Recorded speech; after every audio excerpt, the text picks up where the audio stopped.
it's time for our very own Dr. Bob. Oh, help me, please, doctor, I'm damaged. My chlamydia hasn't blossomed forth yet this year, but I have a picture from last year. Maybe I should put it on the Facebook page so people could finally see my chlamydia. Here he is, 2Bs10. Good morning, Dr. Bob. Good morning, Jake. I did put some pictures of this year's chlamydia up on the Facebook page, but the real important thing is I've got a very important announcement to make. I'm having some medical problems, and I know a lot of people will be very concerned. I've got tendinitis, and the doctors have told me that there's nothing left for me to do, but I'm going to have to be put out to stud. Now, I realize that this is a shock, and a lot of people are going to be dismayed, but I've joined an association called ASS, or the Association of Stud Services, and the motto of the ASS Association is, I'll have another. So I'm trying to be positive about this, and I'm looking forward to my new career being put out to stud. Everybody tries humor, don't they? You came Many this try, few succeed. Well, you haven't succeeded. You came this close to getting the Joe Rosansky treatment. Oh no! Yeah, very, very close. Well, you're doing a takeoff on the Belmont today with the horse that's not running. Well, poor Joe didn't get to it, so I had to scramble to try to cover that story for him. Joe was was heavily involved in the Cubs and all the details about the Cubs, and it just kind of ate up his time. So Jake, that joke was developed over about 1 minute and 30 seconds. Yeah, I can tell. I didn't have time to focus group it or anything. Hey, I got to ask you something. The other morning, I go out of the house, right outside a few feet from the front door. There's this on the. We have the mulch down there, and there's this blob, like a couple feet across. It almost looks like somebody threw up, but it wasn't. Then it looks like maybe there was ice cream there and it melted, but it wasn't. It was kind of a gel-type look to it. And it was like, almost looked like insulation, but weird. And it must have been some sort of fungus that grew overnight. What could that? What could that have been? Is that on the mulch? Yeah, it was on top, right on top. Yeah. Yeah. Again, 2 feet across and kind of orangey looking, kind of orangish, creamish looking. Well, Jake, that was something that I was actually going to bring up if I had opportunity, because there's that may be something called blastomycosis, which is a fungus which is around this area and up through Wisconsin. And historically, it's been called Chicago disease. And blastomycosis grows in on decaying vegetation. The classic story about blasto is a man and his dog go in the woods to clear out some brush, dead trees. The man gets sick and the dog dies. Dogs succumb to it pretty rapidly, and you can breathe it in by picking it up, or the soil being disrupted through construction, whatever. I've seen it comes and goes. We see it sometimes occasionally. It's not that common, but it does occur.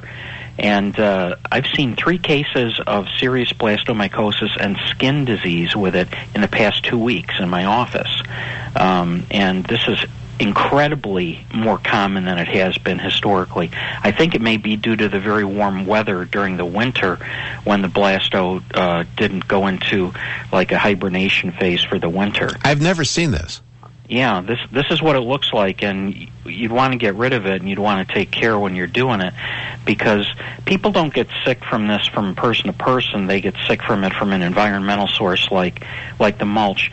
A number of years ago, there was potting soil from Wisconsin that was packed in Wisconsin, sent all over the United States, and people that were potting their plants got pulmonary blastomycosis. A number of people died. It's a very serious illness. Should my wife have called the hazmat people when she picked it up and got rid of it? Now, what you do is you have Joe Rosansky come out to the house, and you have him pack it up for you. But it grew awful fast. Yeah. I mean, literally overnight. You may not have noticed it growing. Oh yeah, you would have noticed it, Dr. Bob. Trust me. Okay. You would have noticed it. Well, that's what it looks like. It can grow out of trees, and it forms like almost like a little roof type of thing, like a saucerish kind of thing, brown and like orangey brown, and you don't want to breathe in the spores from it. When it's there, it's not so much a big issue, but when it's disrupted, is when the spores get liberated in the air. Will it come back? Will the little spore children get upset because their mom or dad was taken away and come back and come after me now? Well, the mulch probably had, they make mulch, if it's locally produced stuff, they make it up by chewing up dead trees and other vegetation. And they probably had some, material in there that was infected to begin with. And it'd probably be pretty close to virtually impossible to get rid of. You might want to go to Rosen's online and get some fungicide and put it on there before you'd handle it. Well, now sure. You should have been around the other day when we found this. Now you're no help to me. What? It's gone? You took it out? Yeah. What do we think? We're going to leave it there? Well, if you start coughing or having a fever, let me know. Some people can, blastomycosis can progress extremely rapidly, and most doctors don't realize. Does it cause fatigue? I've had it for years. But no, you take it in by breathing in spores, so you normally have a case of bronchitis and then progresses to like a pneumonia, and the doctors normally treat you for the common causes of bacterial pneumonia, but they don't consider this fungal stuff because most doctors don't see this. I'm an infection doctor, so I see a skewed population of people that don't get better. So you've had people that you've treated over the last couple of weeks then? Yes. In fact, I saw, yes, 3 in the past 2 weeks. And it's like I'll see one person every 2 years with that problem. Wow. And I've seen 3 in the past 2 weeks. Now, before we were talking about the McDonald's inspection down in Tampa, Florida. And I was reading the story. It reminded me, if you ever watch like the Gordon Ramsay shows where he goes into a restaurant and helps the owner, whatever the problems are, or Restaurant Impossible with Robert Irvine. One of the dirtiest restaurants, and every so often they'll show that the kitchens are bad. And one of the dirtiest restaurants I ever saw on one of these shows was a place called Rascals out of Delaware. If you ever see in Delaware, I forget, somewhere in Delaware. But I used to live in Delaware. It's called Rascals. If you ever see it on TV, you must watch the show. They had to bring people in. This kitchen was so dirty, they had to bring people in hazmat suits to clean it. And this is a place that's serving food every day. Exactly. Well, those Delaware stomachs are pretty tough down there. The other show that's on now is called Hotel Impossible, and it's hotels that are having trouble, and the guy comes in who's an expert, tells them what they need to do, and every so often some of the problems have to do with cleanliness and mold. Do they ever bring Dave Savini in? No. But what this guy has, though, he's got this little electronic machine that reads bacteria. You put it on the phone, or you do it in the toilet, and it counts so many counts or whatever and tells you how bad the bacteria is. Oh, I ought to get one of those for when I go out on a date. I want to get one for Roe's birthday. Roe would love that. He would become obsessed with it. Yeah, you would, because you'd be touching everything with it to see how much bacteria is on the phones, on the desks, counters, chairs, everything.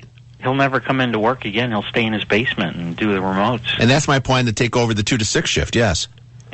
A little investment in one of those machines is the first step to Jake Hartford domination. Well, your secret's safe with us. He'll never hear about it now that we've discussed it on the radio. So. Happy birthday, Roe, if you're listening. It's coming. The gift's in the mail. You should get 2 in case the one has a defect, so you can replace it right away. Yeah, because you don't want to be down where you can't check the bacteria. That's correct. All right, with that, I have to say goodbye, Dr. Bob. Okay, Jake. Well, thanks for trusting me with your fungus question, and I hope I hope we don't catch pneumonia. And if you do, give me a call. As the old joke goes, if it kills her, it kills her. That's right. 646. See you, Dr. Bob. Bye. 646 on 89 WLS. Back after this.